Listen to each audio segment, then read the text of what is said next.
everybody ready? Yes. Let's do this. All right. No, wait. I'm just kidding. Good. Why are you like this? Hello, friends. A quick warning before we start. Prolonged exposure to this podcast may cause bleeding from the eyes, nose, ears, the face, basically. It can cause bleeding from the face. If you experience any bleeding from your face orifices, stop exposure to this podcast as soon as possible and consult a medical professional. Before the trial cases were finished, we discovered that more bleeding had taken place in the other orifices, and in one case from the belly button. Very bizarre. That's very upsetting. Look, I didn't crawl out of the vat for this. Do we have a fucking book that we're going to be reading today? I mean, I just needed to warn the listeners about the orifice bleeding because that way we're legally in the clear when it happens. We operate outside of all governments. I don't know if I'm going to be able to read the book, guys. There's a lot of blood coming out of my eyes. Just get a towel. You were made to suffer, David. Chris, will you blot David's eyes with a towel, please, so that he can see the book? I don't have a towel. I'll do it if you come into my enclosure. I don't have a towel. Just guide me with your voice. I'm going to have to look it up real quick. Guide me with your Lead David voice. into my enclosure, guys, so I can clean the blood out of his eyes. David, hold still. There. Read. Oh, God, why is that so rough? Because I have a business-like fashion to me. No, David, come into my enclosure. Don't like that. All right. Now that everyone's thoroughly uncomfortable, let's begin. Yeah, I don't want to anymore. I just feel weird. But no, we're reading The Moon People Volume 1 today. Wait, what? The Moon People Volume 1. Wait, didn't we say we were never going to release this? Unrelated. This isn't about us. Oh, This is about something else. I started to get nervous. You know that fight or flight feeling you get when your existence is about to be put into question? No. They'll never reveal our secrets. They'll never take you away from us. Not David. Yeah. They'll never take you alive. You're ours forever. I'll see to it. Wait, what? What? Whatever. Yeah, Dale M. Courtney. This is a very popular book on the various sort of worst books of all time, like don't read this book lists throughout Goodreads and other internet mediums. How does the author feel? Because I noticed when, looking at this on Amazon, it had 3 parts.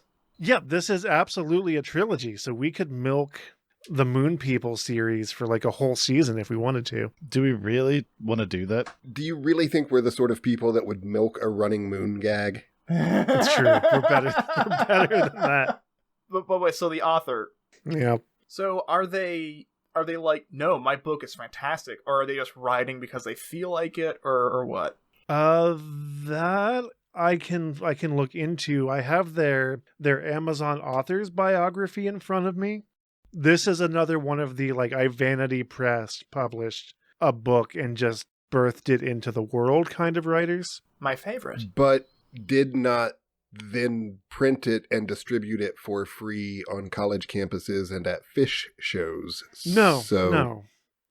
Just published it, through a Vanity Press. But apparently this person reading from their biography is a political troubleshooter and strategist, also foreign diplomat, consultant on foreign policies and economics, advisor to 2 presidents. Like president of the Milk Club? No, it says advisor to 2 presidents, President Bush and President Obama, in bipartisan ways. I can't speak to the veracity of any of these claims. I'm getting some strong Norman Bhutan vibes here. Yeah. Yeah. Also, these sentences are marked with periods and no spaces. Bipartisan way helped since April 2007 is what it says.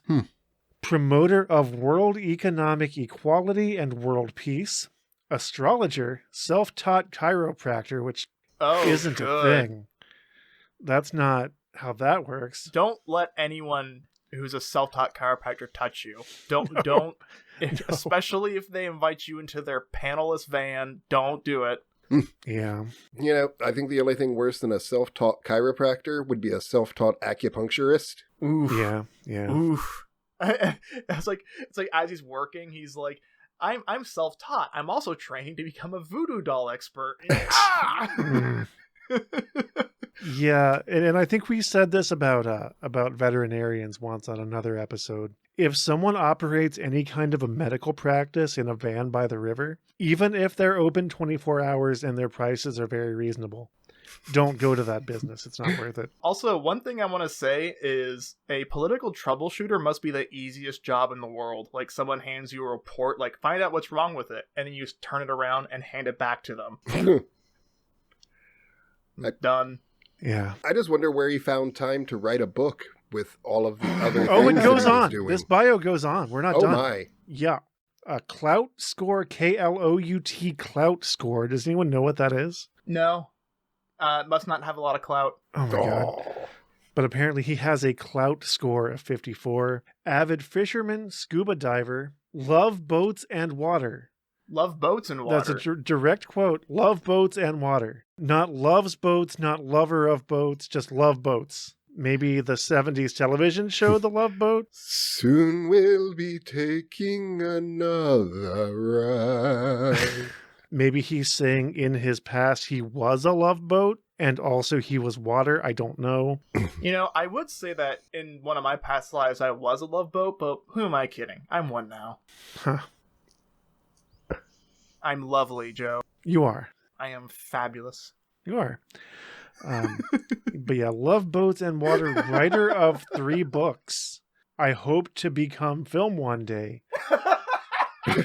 I too hope to become film one day. Why does this sound like an alien wrote it? Oh my god, wait, did we check the dark side of the moon for, like, moon people? Is this an autobiography? I don't know. Called semicolon Moon People Trilogy, member of the Republican Party.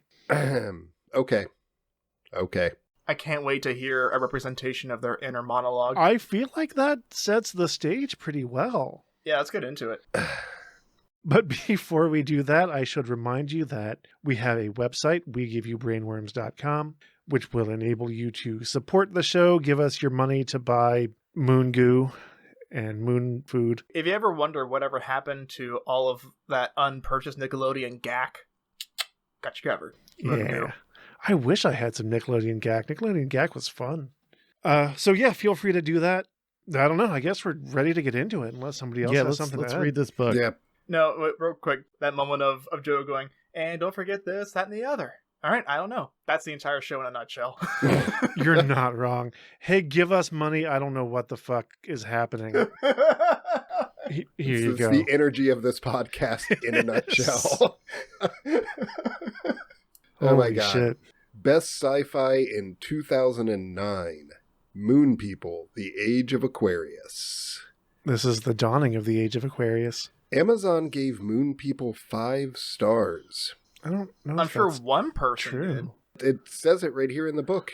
You know, if you've already purchased the book, do you really need to, like, Know that it's good. yeah, like Maybe it's in like maybe they put that in like there's like a you can sneak peek the first few pages kind of function in Amazon. So maybe they specifically put that there to trick you. Yeah, but if you're on the Amazon page, it already has the reviews there before you even open the book. You know, there's a way that he could have gotten away with this and be entirely accurate. Mm-hmm. If you created an Amazon profile and made your name Amazon, That's true. and then you gave your book 5 stars, you could totally say that Amazon gave Moon People 5 stars, even if your aggregate score was like 1 star. If that's what happened, all the effort that it would take for him to do that would probably be more effort than he's put into the entire trilogy. Let's find out. Yeah. And you know, full disclosure for the listeners, the average star rating of this book is 3.5 stars, and the reviews seem very irony poisoned. Don't give things sarcastic 5-star reviews. Well, no. You're never going to win that way because people are always going to do that. So here is Chris's personal advice for aggregate review things. Always remove 2 stars from whatever it is. That's terrible advice. Yeah, that's not. It works for me when I see the reviews on video games. But yeah, there are a lot of 5-star reviews on this book that seem sarcastic or ironic. Okay, well, that's funny at least. Yeah. Yeah, that starts to make a little bit of sense. But that's a pet peeve of mine. Like, if you're going to do an irony review, like, this is so good it made me shit gold coins, like that kind of thing, don't leave it 5 stars because you're just poisoning the well. I don't know. I guess maybe there's an argument to be made for the popularity of this book being entirely based around, like, how terrible it is. Right. And thus, as an example of something terrible for people who are seeking something terrible. Who would do that? I can't think of anyone. Sounds like a waste of time. Anyway, moon people. Yeah, let's get into it.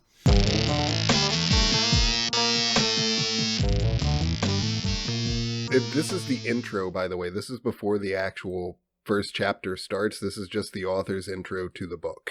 Mm-hmm. Moon people. This story focuses on one man by the name of David Bramer and his adventures as first science officer on the Lunar Base 1 mobile base station. Joe, I thought you said this was... you know what? Never mind. David, it's fine. Keep reading.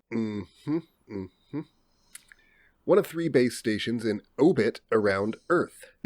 Oh, yeah. In Obit, you say? Yep, in orbit. Cool. This book is based on the turning point for Earth into a new era of space travel and the beginning of the Age of Aquarius. David also has a romance with one of the locals in New Smyrna Beach, Florida. Her name is Cheryl Baskell. Cheryl, by the way, spelled Cheral. That's one way to spell it. So, Cheryl? Cheryl. Yeah.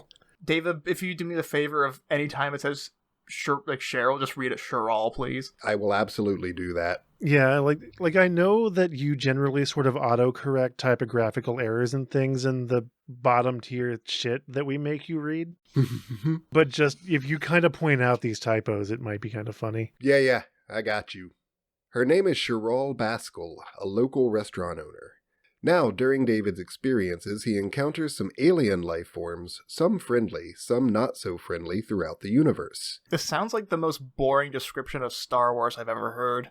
David also experiences Earth's first space battle, and he ends up saving Earth and our new friends. We start our story in the year 2048, when Earth has an aggressive space program. An aggressive one, you say? An aggressive one. Imagine Earth being aggressive about anything. Like, I'm not sure what that means, but does this author know that... I'm not sure if it's a UN agreement or something, or if it's out of date. I heard that the countries of the world have decided that no war takes place outside of the atmosphere. I feel like that might have one time been a thing, like no one technically owns the moon, though the United States likes to pretend. Which is working to our advantage. Yeah. Our flag's there. That's right.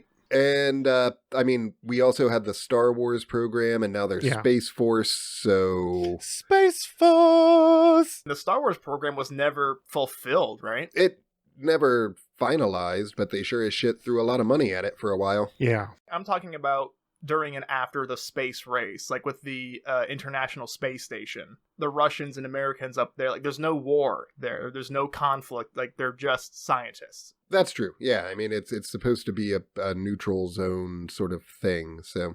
But, you know, give it time. By the time 2048 rolls around, I'm sure we'll be having space battles all the time. Oh, it would so not be worth it. You'd get Kessler syndrome, and it would just doom us. Yeah. To planet side. It's not worth it. It may not be worth it, but that doesn't mean... That's never stopped us before. Not going to stop anybody, yeah.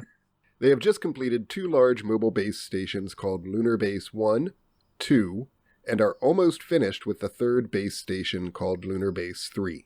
They are 1/8 of a mile long and about 1/16 of a mile in diameter. They also have one very big surprise. All 3 ships split into 3 independent working sections. In addition, all 3 sections have lasers and rockets in their own engine. They also have shields that are a liquid that turns into a solid mass as hard as 4 inches of steel when exposed to the cold of space. This does not sound like an adult wrote it. They have... Also, space isn't cold.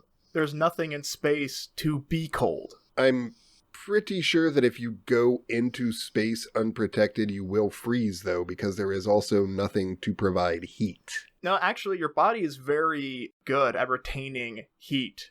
It's a thing we picked up, you know, from the varying temperatures on Earth. You will be losing heat, but like not at such a rapid pace that you'll freeze. You'll die of asphyxiation much sooner. Today I learned. Also, with the vacuum, it causes your entire body to swell like several times its own size, which is weird. And your blood will boil. So enjoy. Yay! This is fine. But yeah, this totally sounds like you and your friend are playing in middle school. And like, yeah, our spaceship, it splits into 3 pieces, and each piece has laser guns and rockets on it. No. Lasers in the engines, in the rockets. I'm not sure why they're there, but they're there. Not sure what a laser does in a rocket. This is real dumb. No, it's lasers and rockets, not lasers and rockets. Sorry. So they have a couple of lounges where everyone goes for fun. Okay. All right, cool. Do they have Pac-Man? Now on their missions, they encounter some new friends called the Powleans. They are very friendly, and eventually they join Earth and save Earth together. The only problem is they won't stop leaning on things. The Powleans are very tall, about 7 feet to 8 feet on average. Their legs and arms and torso are elongated, also their neck. So they're humanoid. However, they are humanoid and angels from heaven to earth. Wait, what? However, they are humanoid and angels from heaven to earth.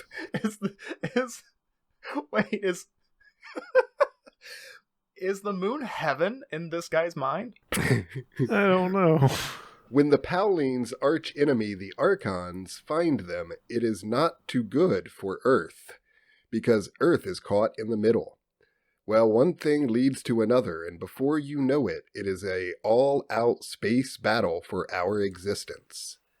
I hope you will enjoy my book, Moon People, because it's action-packed, P-A-C-T, from the beginning to the end. My prostate's action-packed, and it's not very fun for anyone else. I mean... That's probably not true. Also, keep an eye out for its sequel called Moon People 2, Mars Reborn. Answer in the comments if you want us to read Moon People 2. Don't Moon do People that. 2, Lunar Boogaloo. I don't care what the algorithms say. Don't make us read more of this. We'll do it. No, we won't, Joe. I'll release Kaine. Oh, somebody say my name? Shh, shh, shh, shh. Yeah, not David. I was using you as a threat. Oh, all right. Well, stop doing that. All right. I was trying to take a nap. Hey, wake up. Don't make me get the poke and stick. This is your primary function. Yeah. Well, I didn't realize that you're going to be reading somebody's 4th grade Space Force novelization. All right? Look, not David is very simple. You fall asleep, that's a paddling. Bring it. Jesus, let's go. Chapter 1. This story begins on a space line break. Beautiful sunny day in Daytona Beach, Florida, with a man by the name of David Bramer. Bramer! Bramer! I'd hate to have his name, like, growing up in school. Hey, it's David No Bramer. I mean, dumb kids are always going to find some stupid pun to make about your name. It is what it is. That's very true. A 45-year-old single man that works at the local high school as a science teacher. He also teaches astronomy in the 12th grade level. Now he has been at this school for about 5 years. David has become somewhat partial to a young lady by the name of Cheryl Baskell. She's not interested. A local restaurant owner in Daytona Beach, Florida. At the moment, Cheryl is preparing her restaurant for another shuttle launch at the Cape. Everyone always gathers at her place because you can see the launch real good there. What the Real fuck? good. Oh, yes. You can see the launch real good there in Daytona Beach, Florida. You should go see it. No, Joe, it's even worse than that, because that's like a method of parlance. This is like, you see launch real good there. Go dare. The use of, like, now at the start of so many sentences gives it a very informal kind of folksy feel that just, I really do feel like this needs to be read. I don't know. There is something we're halfway down the first page, and I'm already kind of thinking of this as an absurdist work of art. All right. So hang on real quick. Quote from David: "This book needs to be read." Stop quote. Put that on Amazon. Yeah. It's true. I did just yeah. That can go on the book jacket. You're welcome, Guy. He's charging money for this. Everyone always gathers at her place because you can see the launch real good there. It is right on the water and it's real close to the Cape. She always decks the place out right before a launch, too. David always goes to Sherrall's place before work every morning for breakfast because it is on his way to his school. He has never missed the shuttle launch at Sherrall's place since he's been at his school. Wow. What if they launch the shuttle during school hours? You know, that would actually be an interesting note to take on this, because, like, if there was going to be a launch during school hours, you bet that nearby schools would be like, okay, we're canceling classes, we're going to go watch the launch. But what if we're in the universe where launches are so frequent that it's not special anymore? I mean, I figure as a science teacher and astronomy teacher, he probably would be able to get away with taking his class. That's fair. Yeah, that makes sense. It would just be interesting world building to be like, oh yeah, you know, launching things in space isn't special anymore. Oh, yeah, it's routine. And I mean, also, this is supposed to be 2048, I think, so maybe there are regular launches. We don't know. Maybe we'll find out. Maybe. I doubt it. David was not always a teacher. Really? Wow. Before he was a teacher, he used to work for the government for UFO research about 5 years ago. He didn't like the job that much because he was always bored. He really wanted to teach anyway, and when the job at the school came up, he grabbed it. Today is also October 27 in the year 2048. Okay, so you work for the government as a UFO researcher, and you're like looking out the window like, oh, man, I wish I could get a better job. A teacher? A high school science teacher. My opportunities finally arrived. My boat's come in. Yeah. In the year 2525, I'll teach biology to survive. I mean, I don't even care about that necessarily as much as, like, I don't know what kind of credentials one needs to be a UFO researcher. Maybe it's just whoever shows up. Maybe it's just whoever showed up at the interview.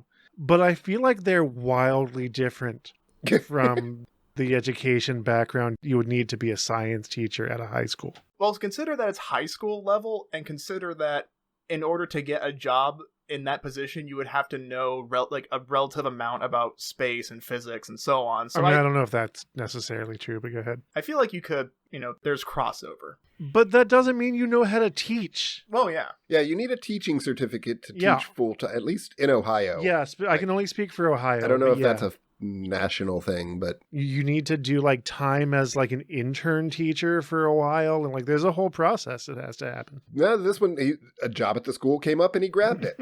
And now think about how stringent we just described becoming a teacher is. Now think about all the teachers you've ever had and consider burning everything down. Yeah. I am awed by this. The sheer audacity of it. In three sentences. Uh-huh. David was not always a teacher. Before he was a teacher, he used to work for the government for UFO research about 5 years ago. He didn't like the job that much because he was always bored. He really wanted to teach anyway, and when the job at the school came up, he grabbed it. I've never seen like so much information that confuses, like it's like there's a lot of information there and none of it helps. I know, it's beautiful. It's oh my, okay, I gotta this keep is going with this. This is something. Masterpiece. Today is also October 27 in the year 2048. The next shuttle launch at the Cape is on Halloween. There has been some unusual events the last two shuttle launches, though. They would get right up to the launch sequence and then stop the launch for some kind of weird problem. This person claims to have advised politicians. I mean, I'm not surprised. Seeing as the state that American politics is in, I don't disbelieve that. Now, thinking about that, and consider burning everything down. Now everyone is very suspicious about the next launch on the 31 because of it being Halloween. What? They have also been launching 3 shuttles a week. Why? That's not cost effective. Most of the people going back and forth, that's F-O-U-R-T-H. Of course. Most of the people going back and forth on the shuttles are workers working on the 3 huge mobile base stations orbiting the Earth. 2 of which are just about finished. Wait, does this guy think that, like, maintenance workers go up to the base and then, like, all right, job's over, and then they come back down? I think that's the implication here. I mean, maybe that's the case in 2048.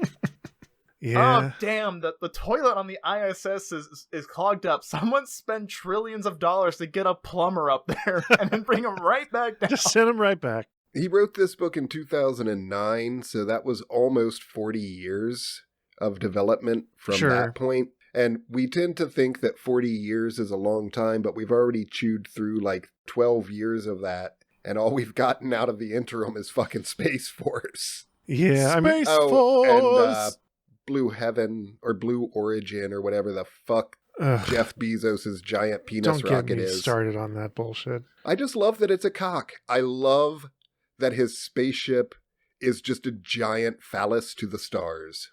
Okay. I mean, it's a better design than the brick of the shuttle that we use, like, in the 90s. I think Armstrong said when he was bringing that thing down, trying to land it, he was like, I've had better aerodynamics on a cardboard box.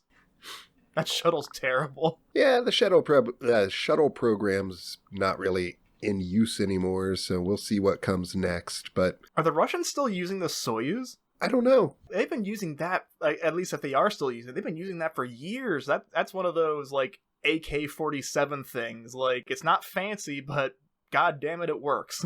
Mm-hmm. They've also been trying to get David to join the crew of the USS Lunar Base 1 for about 2 years. Why? Why is this person qualified for everything? Which is one of the base stations that is almost completed? Wait, okay, wait, no. Okay, hang on. I don't want to be a UFO study because I'm bored. People want me to go into space. Nah. Too busy teaching high school. Yeah. Okay. All right. Damn it. Okay, I'm backing up here a little bit to the... Yeah.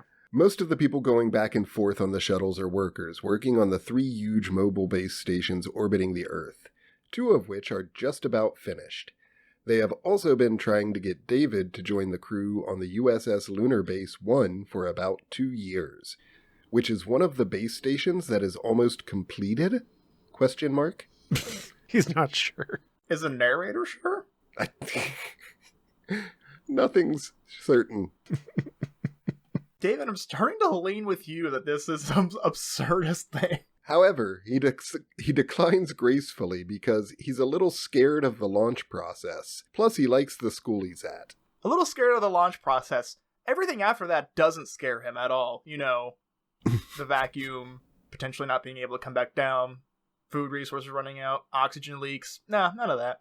Getting up there, I mean, I guess that does make a little sense. Never mind. I'm a jackass. Everybody laughs about the way the base stations look.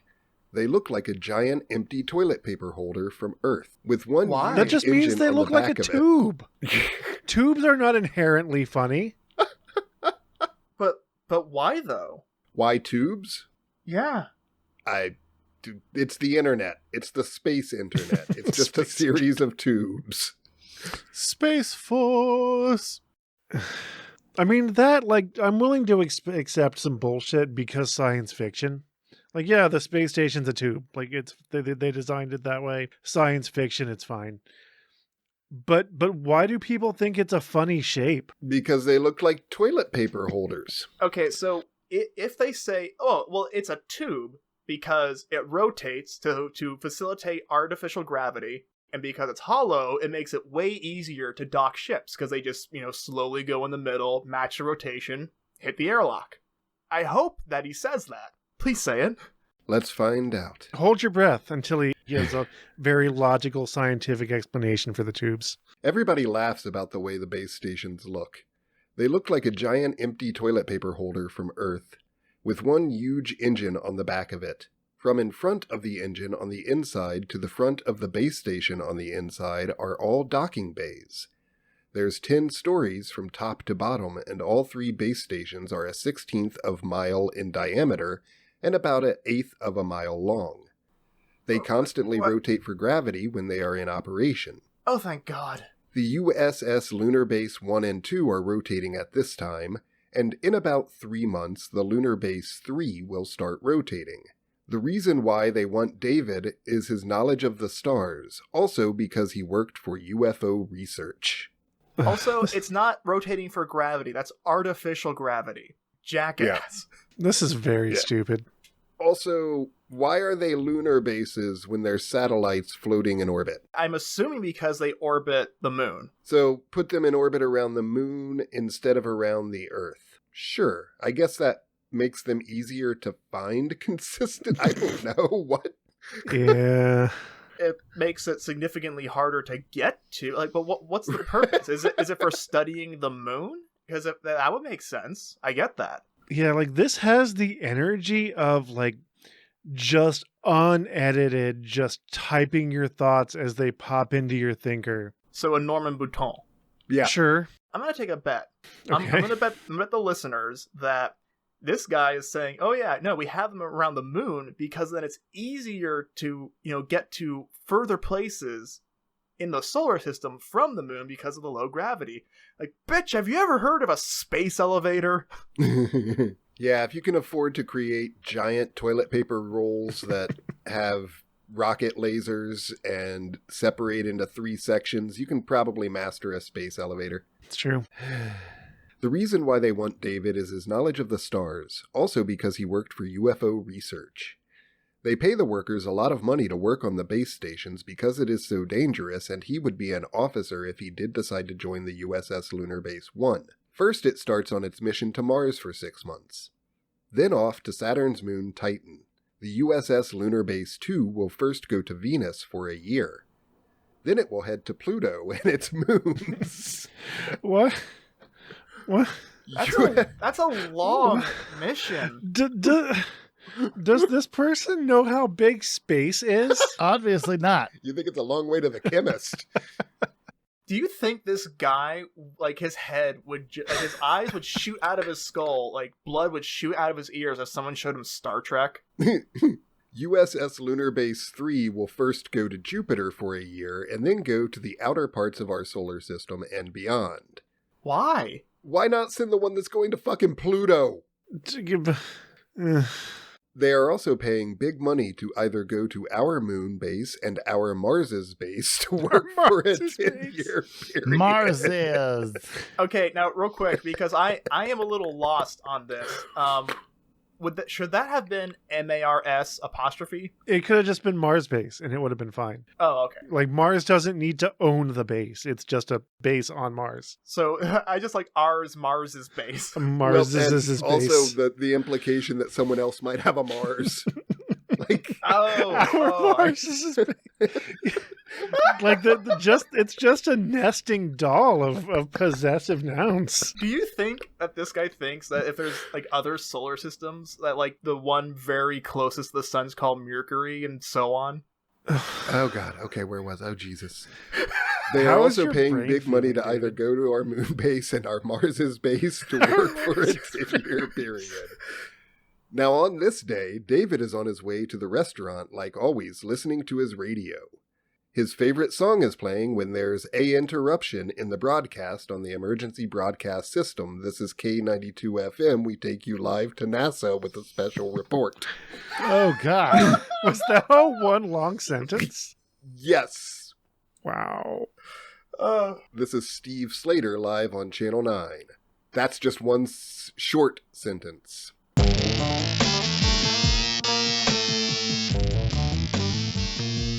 That's about enough of that for this week. So don't forget to go to WeGiveYouBrainworms.com, support us on Patreon, jump into our Discord. If you're a YouTube listener, don't forget to like, subscribe, click the bell, leave a comment if you have any opinions about whatever the hell you just heard. We're so sorry. This has been a production of Brainworms Presents. Any copyrighted content contained within is used for purposes of review. Brainworms Podcast is David Combs, Kaine Magdalen, Christian Schaefer, and Joseph Wells. The theme music is Hodgepod No. 1 by Brian Davis. If you like what you heard, you can support us and learn about our other projects at WeGiveYouBrainworms.com or by leaving a review on your favorite listening app.